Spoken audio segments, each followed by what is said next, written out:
Hello, gorgeous, and welcome to the Midlife Realignment.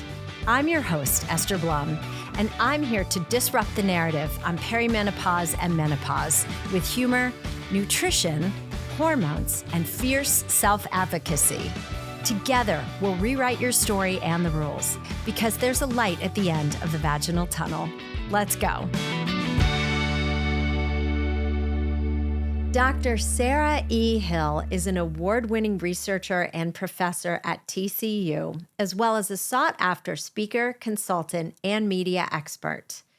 Sarah's groundbreaking research has resulted in 100-plus research publications, and her work has been featured in the New York Times, The Washington Post, Scientific American, The Economist, and on television shows like Good Morning and Today. Sarah has also authored 2 groundbreaking books that uncover the hidden truths about women's sex hormones. This Is Your Brain on Birth Control and The Period Brain. I had the most amazing, mind-blowing, interesting conversation with Sarah, who is such a brilliant brainiac, and I really hope you enjoy the show and share it with your friends and family. Sarah, you and I met on the stage of the HHS conference, and I heard you speak, and I was like, this woman is such a brilliant brainiac. So I'm so grateful to have you on today. Thank you for having me. I'm excited to be here. Yeah, incredible.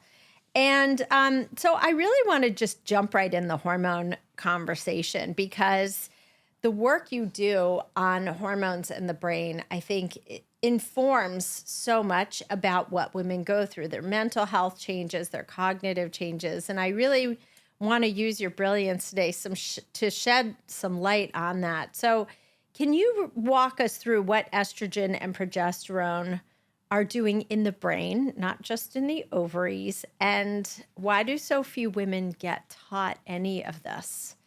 Right. Yeah. So estrogen and progesterone, we can think about them as being hormones that are essentially designed to guide our body to a state that's either optimized for attraction and sex, and that's estrogen. And estrogen, of course, rises and peaks in the first half of the menstrual cycle, particularly right near what we call the fertile window, which is generally about 5 days prior to ovulation. Which of course is when the egg is released from the follicle. And it, again, because you're entering into this fertile window when sex can lead to conception, what estrogen's job is essentially to try to get you to do that. And so what we tend to see is that it's when estrogen rises in the cycle that it's related to increases in sexual desire. Women tend to have more sex. They think about sex more. They have more sexual fantasies. They look, smell, and sound more attractive to men during this time. And so essentially it's like, it's gearing our brain and our body to sex. And so we have 2 sex hormones instead of 1, unlike men, because our body has to do 2 things to reproduce, right? And so estrogen is getting us all geared up for attraction and sex. And then progesterone is what gears our body up for implantation of an embryo and then the possibility of pregnancy. And so when estrogen is rising in the cycle, that's actually shifting our body from this state and shifting our brain and our behavior from the state that's optimized for attraction and sex and moves it into a state that's better optimized for implantation and pregnancy. And so during this time, what we tend to see psychologically is that women tend to feel a little bit sleepier. They tend to be hungrier because their basal metabolic rate actually increases as their body begins to differentiate the endometrial lining and prepare that for the possibility of implantation. Women become more emotionally sensitive. So they become more sensitive to social cues, which can be related to things like PMS, where women tend to feel like they're just sort of a little bit more on edge emotionally. And when we experience these shifts for a woman who's cycling between this state that's, sort of estrogen dominant, right, or dominated by estrogen, into the state that's dominated by progesterone as our body shifts from sex and attraction to the possibility of implantation and pregnancy, regardless of whether we're having sex, regardless of whether we have any plans of becoming pregnant. It's just part of what our bodies naturally do. So it's like your taxi light is on. Yes, no, exactly. It is like your taxi light is on.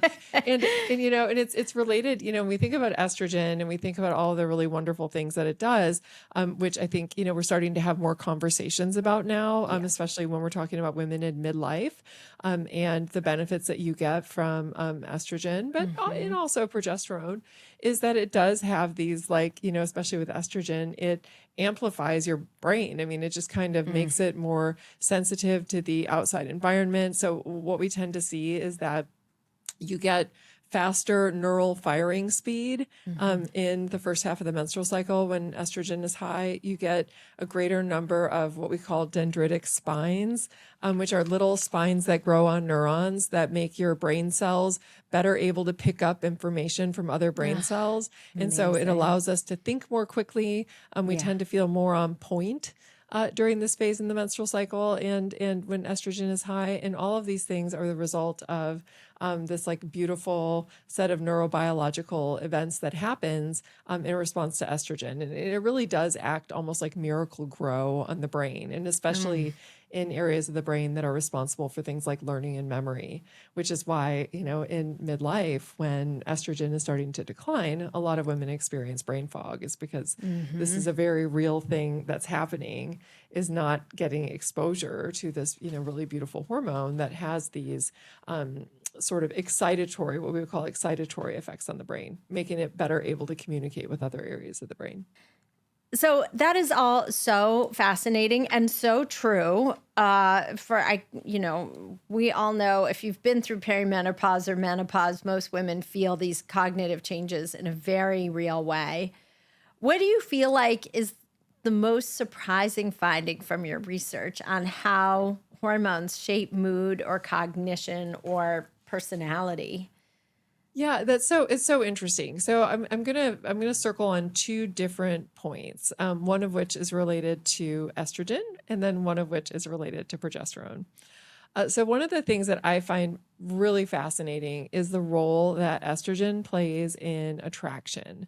And we know from a lot of research that estrogen increases women's desire for sex, right? We know that from a lot of research, and that women tend to have more sex. Again, they have more sexual fantasies, et cetera. But estrogen also increases the emphasis that women's brains place on qualities related to masculinity during times in the cycle when estrogen is high. And so when estrogen is high, research finds that women's preference for men's faces become more masculinized. So they prefer a more masculinized male face. So, deep set eyes, wide jaw, and more masculinized body shape. So they tend to prefer like sort of the, Mr. Rugged features, and behavioral masculinity. So they're like men who have a little bit of chutzpah, right? So somebody who's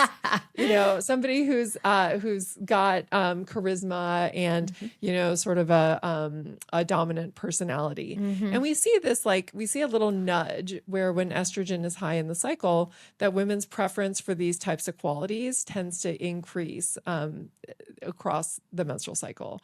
And I think that this is really fascinating, just because, when we think about things like partner choice and partner attraction, like, we don't tend to think about that being a biological process, right? We tend to think about it as being something that's just like related to who we are, right? And who we are, part of who we are is our hormones.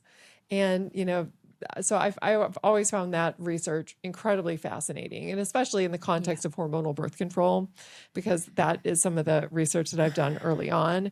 And hormonal birth control, of course, flatlines sex hormones because it prevents ovulation.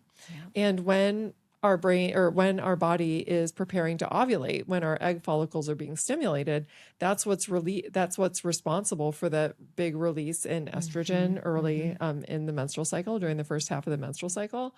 And so researchers then, of course, ask the question, like, what happens when you go on hormonal birth control? Because you're not releasing these high levels of estrogen, might this then have an impact on who you're attracted to. And what Yeah. the research finds is that, lo and behold, when estrogen is suppressed across the cycle using hormonal birth control, that this is in fact related to a decreased preference for these masculinized male features, right? So they prefer less masculinized male faces, Yeah. voices, and behaviors relative to what we see in naturally cycling women. And Wow. so I think that's just like so fascinating. Yep. And you know, and that was actually, it was these researchers who did this study.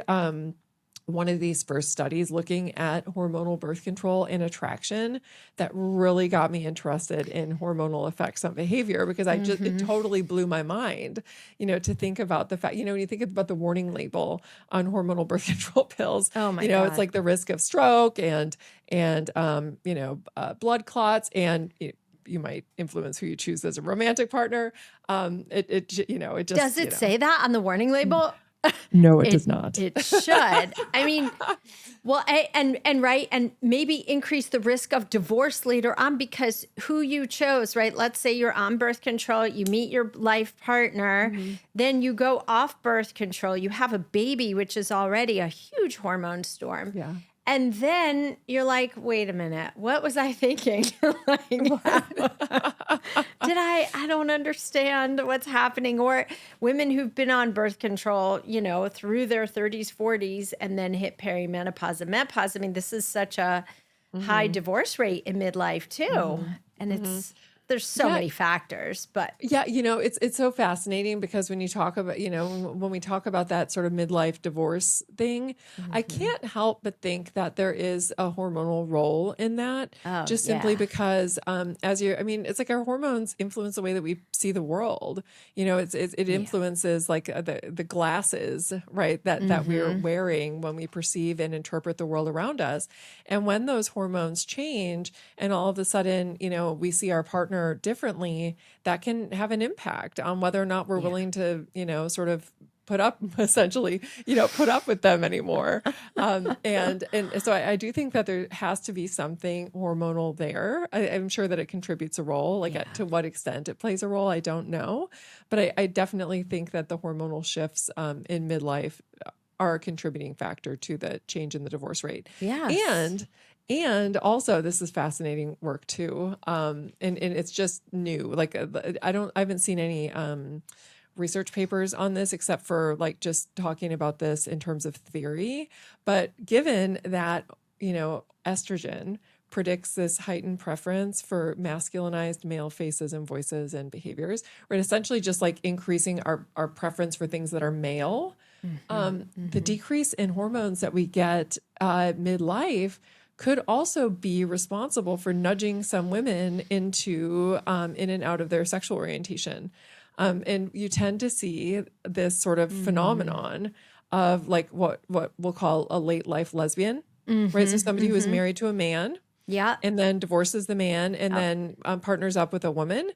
And Fascinating. this could be in part because, you know, this would probably be a woman who is sort of on, you know, if we think about sexual orientation as living on a normal distribution, this would be a woman who is on the closer to bisexual side of the Uh-huh. distribution anyway. Uh-huh. Uh-huh. We're kind of nudging her out of this preference specifically for men and making her also interested Hmm. potentially in mating with women. So there's so many fascinating things that we need to know about the role of sex hormones Yeah. in terms of sexual attraction and desire. And so that's like one of the things that I find most fascinating about sex hormones. Another Mm-hmm. one that I found fascinating just because it really was validating for experiences that I've had as a woman is the shifts that you get in the second half of the menstrual cycle, so the luteal phase of the Hmm. cycle, Hmm. when progesterone is rising in peaks. And there's research that finds that the fear center in our brain, our amygdala, actually becomes more functionally interconnected with a broader range of brain areas during Mm. that half of the menstrual cycle. And this is why women's sort of threat detectors are increased and sort of amplified.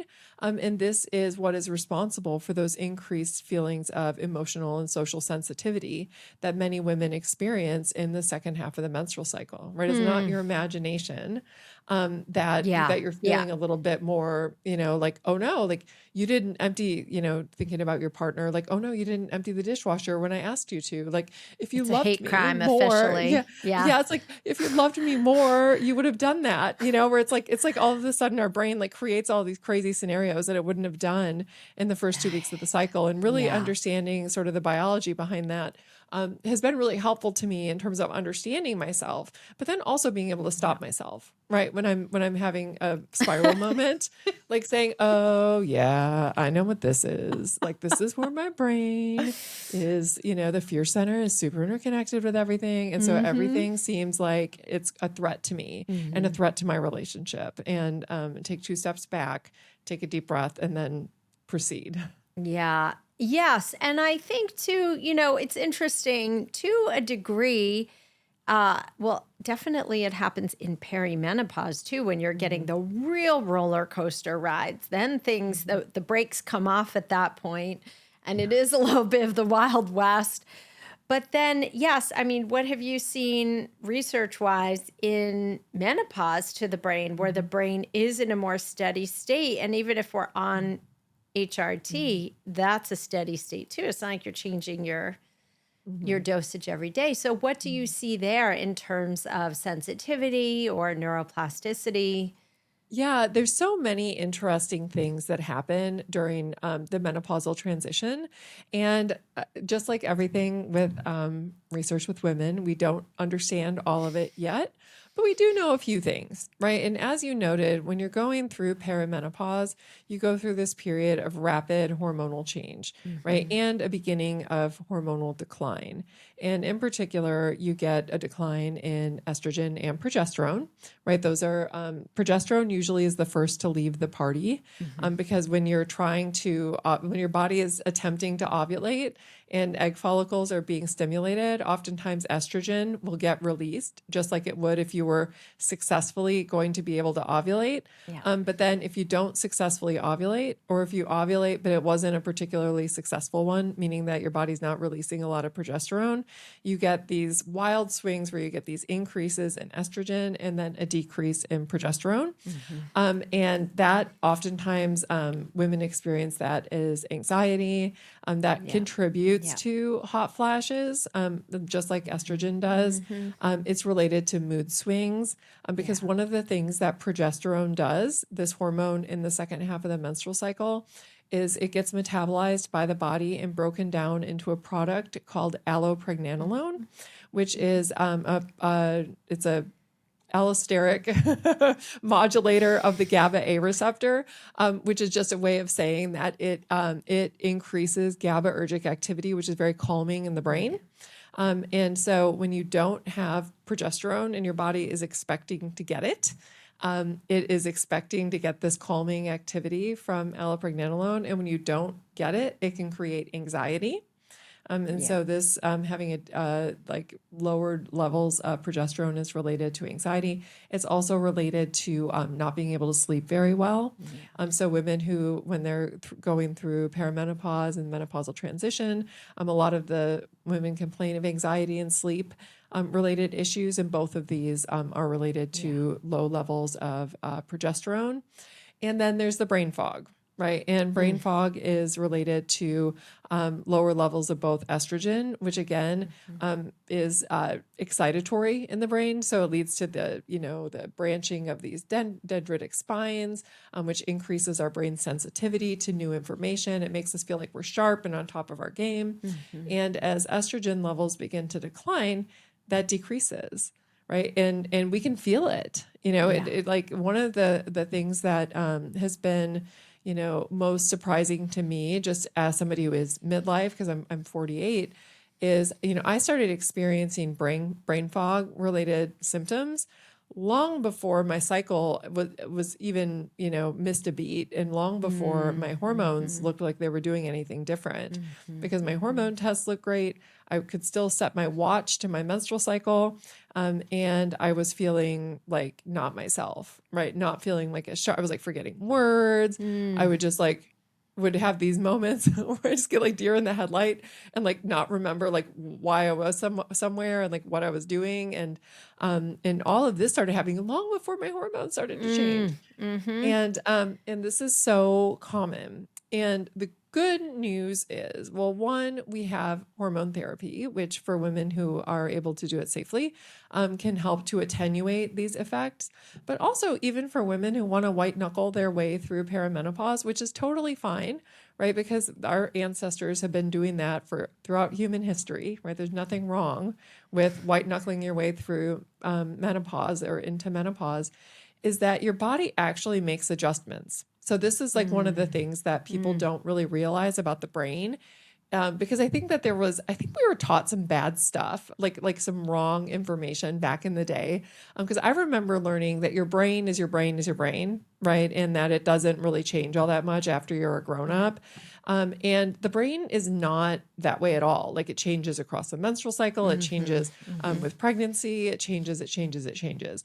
And one of the ways that it changes is when there is a decrease in hormone production, is that our brains will actually, our neurons will start to sprout new receptors. So that way it's able to grab on to the little hormone that is there.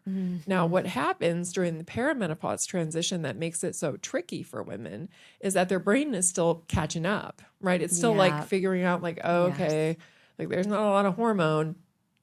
And so the brain isn't getting very much because it's still got the same number of receptors as it did when you were cycling. And it takes a little bit of time for the brain to be able to make those adjustments.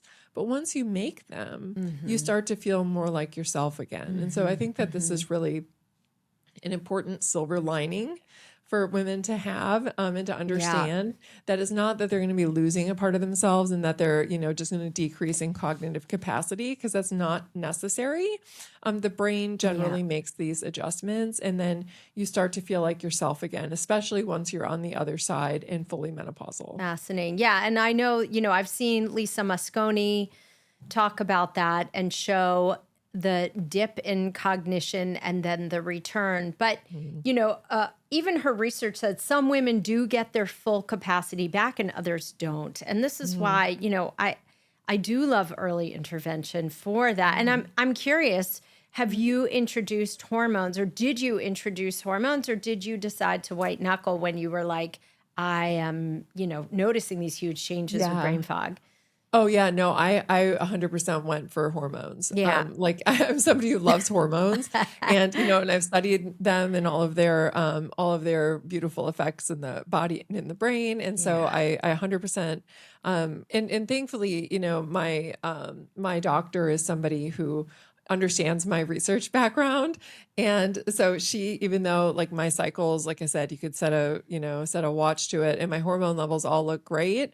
I'm like, oh, this isn't normal for me. Like, I know that this isn't normal for me. And so, I started on, when I was 44, I've been on it for 4 years now. I started the low dose estrogen patch and progesterone.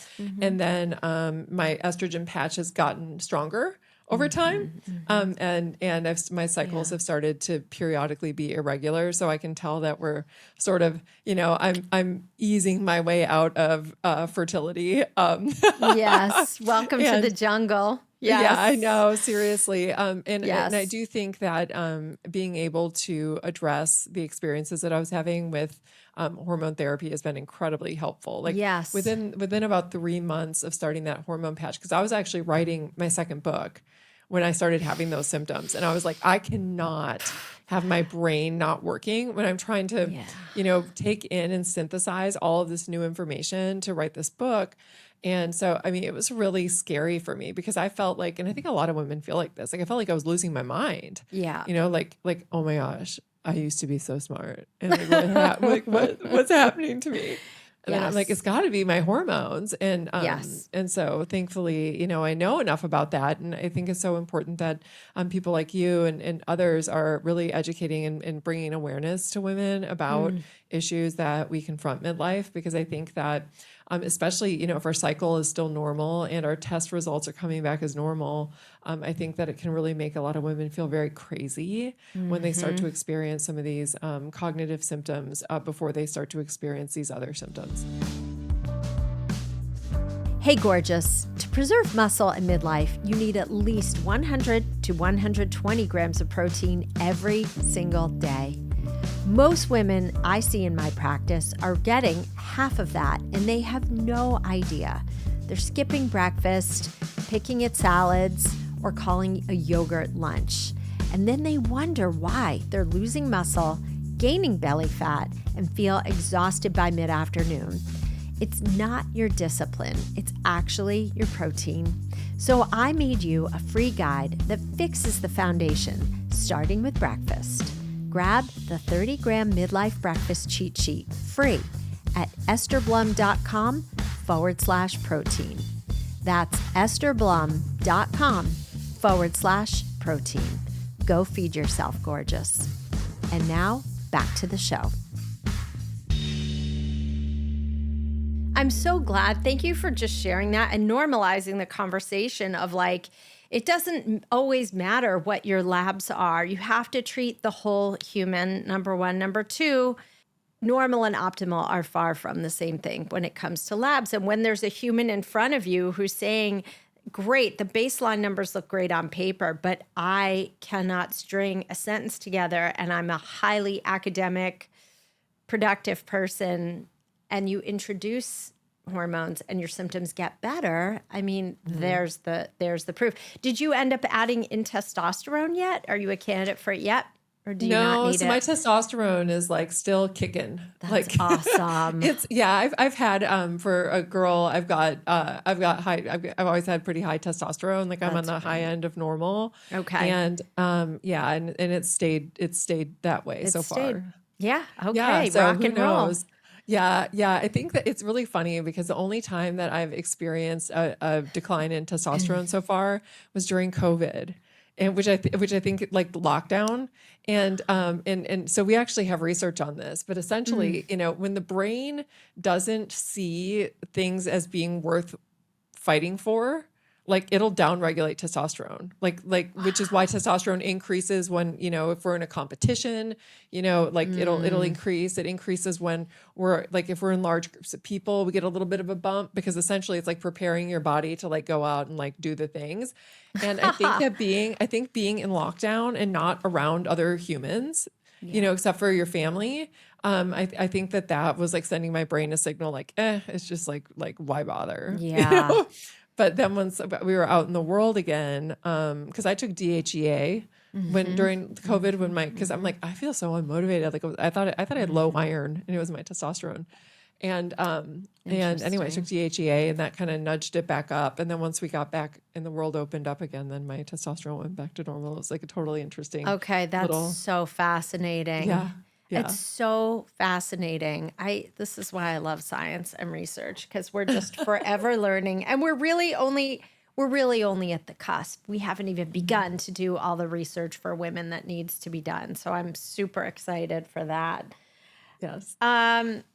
Okay. Can you explain to everybody the chemical differences between bioidentical hormones and the synthetic progestins used in birth control pill or synthetic estrogens used in Premarin? Yes. Or IUDs? Yeah, so it's really interesting. So we'll just start with estrogen, and I'll say that the estrogen, the synthetic estrogen, like that's in hormonal birth control, and that's even the stuff in Premarin, although that's it's so weird, is pretty good. It's like a pretty good match, right? So when you look at binding specificity and then binding affinity, which is essentially talking about the extent to which it will bind to estradiol receptors, right? And only bind to those receptors, right? Not bind to other things. It does both things pretty well. And so the synthetic estrogens tend to do pretty well. They fare well in terms of how women tend to feel.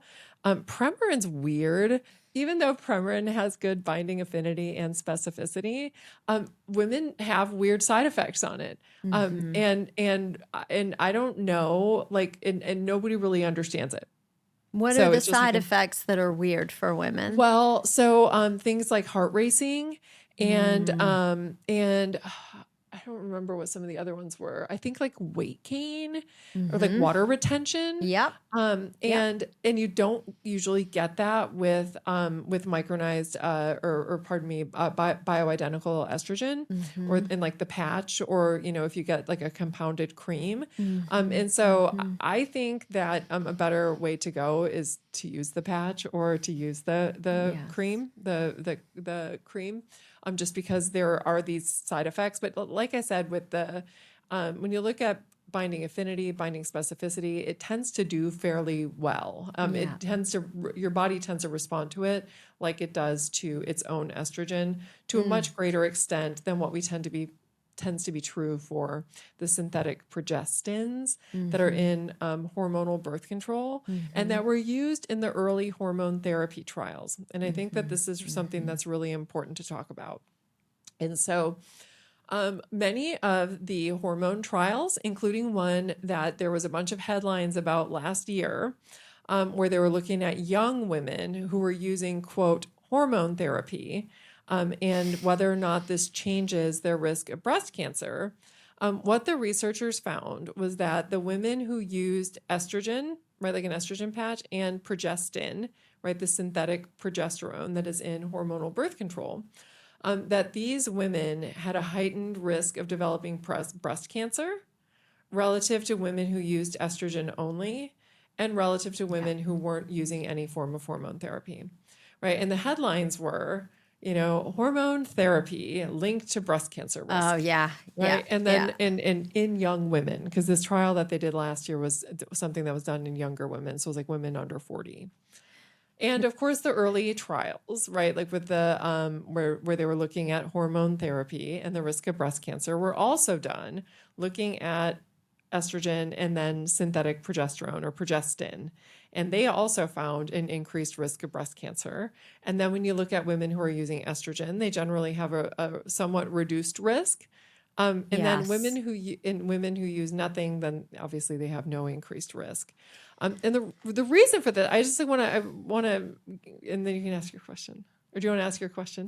Yeah, just for the study design, refresh my memory. Were they Mm-hmm. giving what forms of estrogen and synthetic Mm-hmm. progestins were they giving? Was it both oral? I mean, was it a birth control pill Right. and they were calling it HRT? Right. Or That's a great I question. I forget. don't I know. can't I don't remember. know off the top of my head. Yeah. But I do know for certain that it was looking at estrogen and progestin, Right. estrogen only, and Yeah. then no treatment. Yeah. And what they find is no treatment, there's no change in risk. Estrogen only, there was a slightly reduced risk. Estrogen plus progestin increased risk. Mm-hmm. And then of course they're like hormone therapy. And then you also like then some people will say, they rightfully call attention to the fact that, well, estrogen only, you actually get a reduced risk. Mm. It's estrogen plus progesterone. And it's Yes. not estrogen plus progesterone. It's estrogen plus progestin because they've also Yeah. done trials where they look at estrogen plus micronized progesterone, right? The actual Yeah. stuff that our bodies create. And that is not associated with an increased risk in Yeah. breast cancer development. And in Mm-hmm. fact, it is also linked to a reduced risk of breast cancer development. And the thing to Mm-hmm. understand, and the reason that we get these specific effects with progestin is because it has none of the biological properties that are protective to breast tissue that actual progesterone has, right? Or Yeah. estrogen has. And Yes. most progestins, and certainly all of the ones that are used in hormone therapy, quote Mm-hmm. unquote, because it's really not hormone therapy, because Mm-hmm. there's nothing about progestin that is similar to something that our body produces. They're actually synthesized out of testosterone, right? And so testosterone is anabolic. Anabolic things like cells to divide, right? They like cells to grow and divide. And progesterone is actually catabolic, right? It likes to break down tissues Yeah. and it is anti-proliferative. So Mm-hmm. progesterone actually prevents cells from proliferating. And so it has a lot of Right. these really nice, beautiful anti-cancer effects. And testosterone and progestins, which are synthesized from testosterone, have these other types of effects, these more proliferative types of effects that can, of course, lead to unhealthy cell proliferation, which, of course, can increase your risk of developing breast cancer. And so a lot of these early trials that scared women away from hormones were Mm-hmm. done using essentially the birth control pill. And Mm-hmm. oftentimes, actually the birth control pill.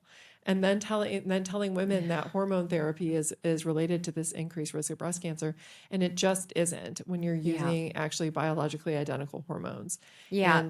And it's so important to understand this because I think so many women have been so afraid of hormones and hormone therapy because of this breast cancer link. And when you look at the research literature and you look at estrogen only or estrogen Yeah. plus micronized progesterone, it actually reduces the risk. And so Mm-hmm. this is something that I think, I'm so glad that they're starting to have these conversations and that the Yeah. black box warning has finally been taken off of Yeah. hormone therapy. Yes. But I think that we can't repeat this message enough because there's a Yeah. lot of women who still are, not aware that all of that was misinformation.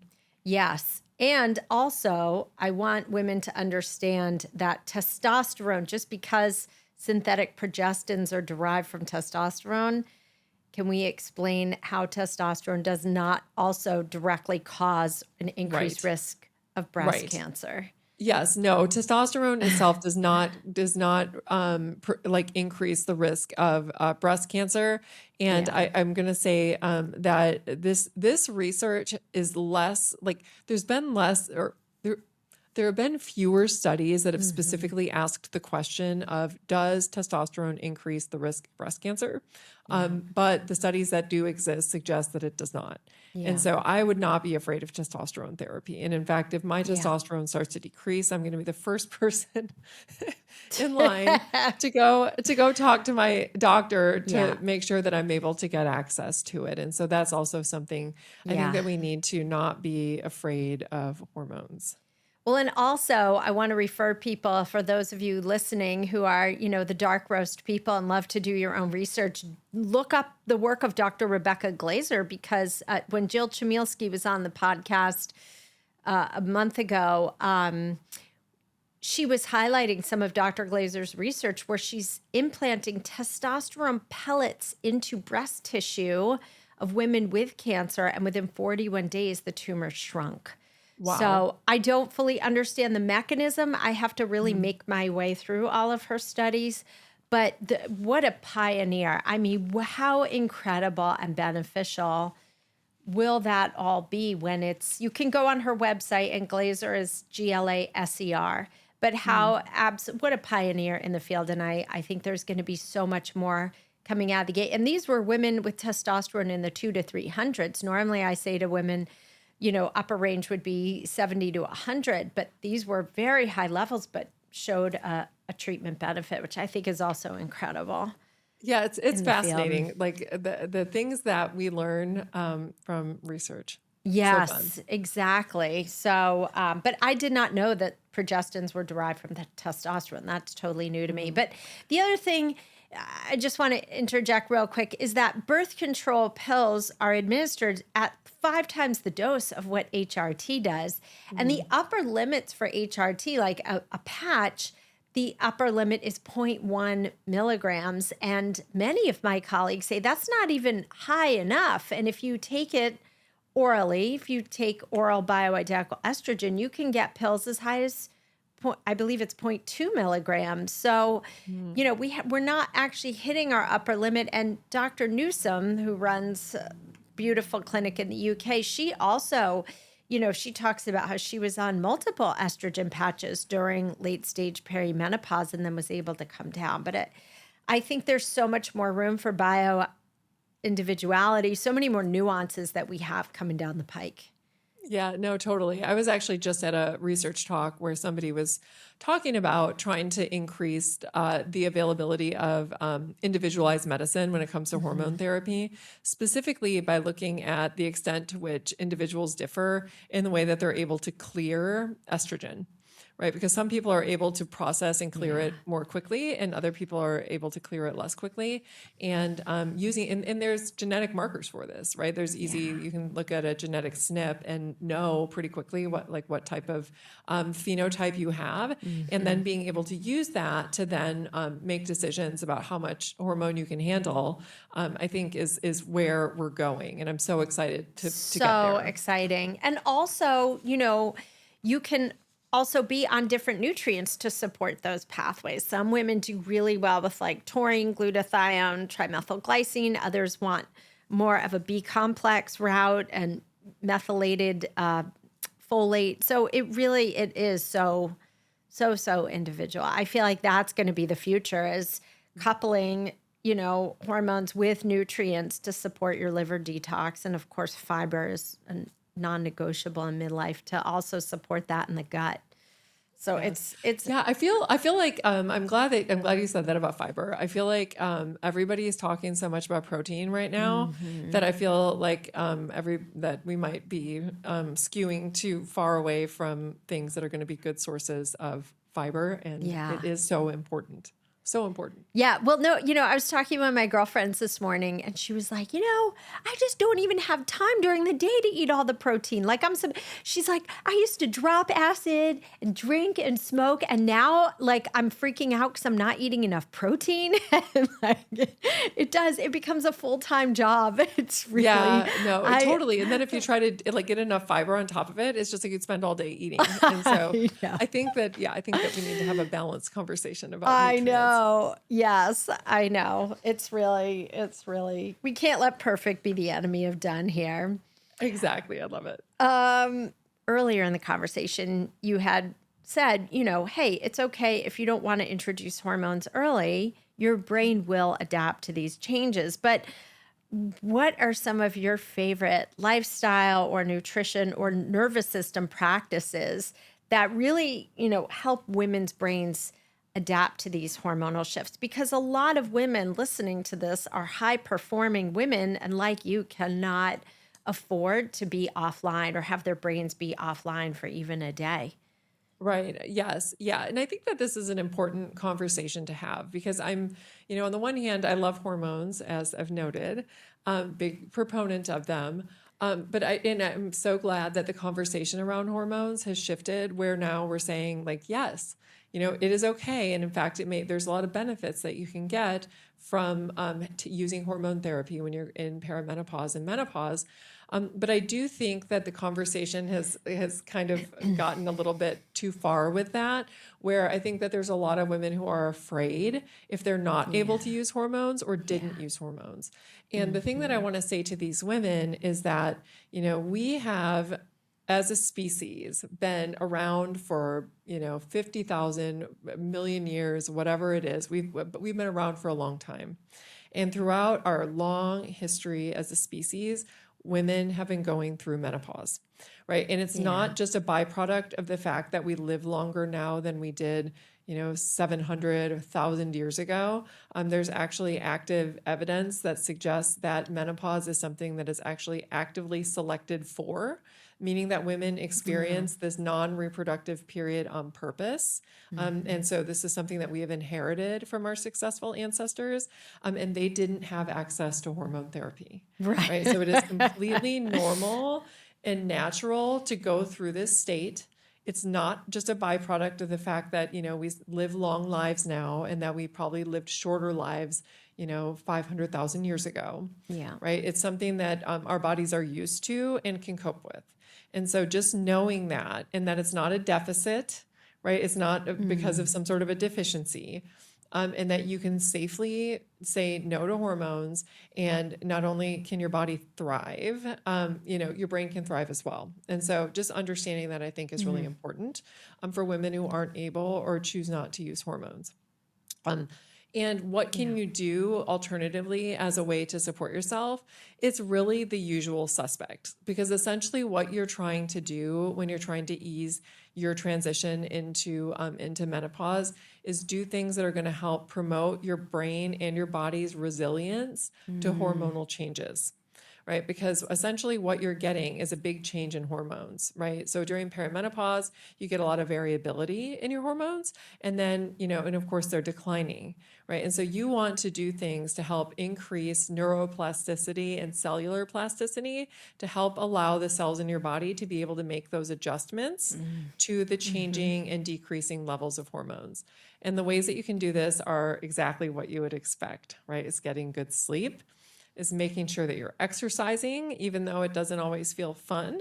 It's going to be eating whole foods, so like Yeah. nutrient dense foods, Yeah. lots of fiber, plenty of protein, lots of fruits and veggies, Mm-hmm. all of those things that are going to allow your body to keep inflammation low and increase cellular plasticity and resilience to hormonal changes. Mm-hmm. Other things that you can do, and this is actually a study that we are about to start in my research lab, Yay. which I'm really excited about, in women with perimenopause or who are in perimenopause or early menopause, is using stimulation of the vagus nerve.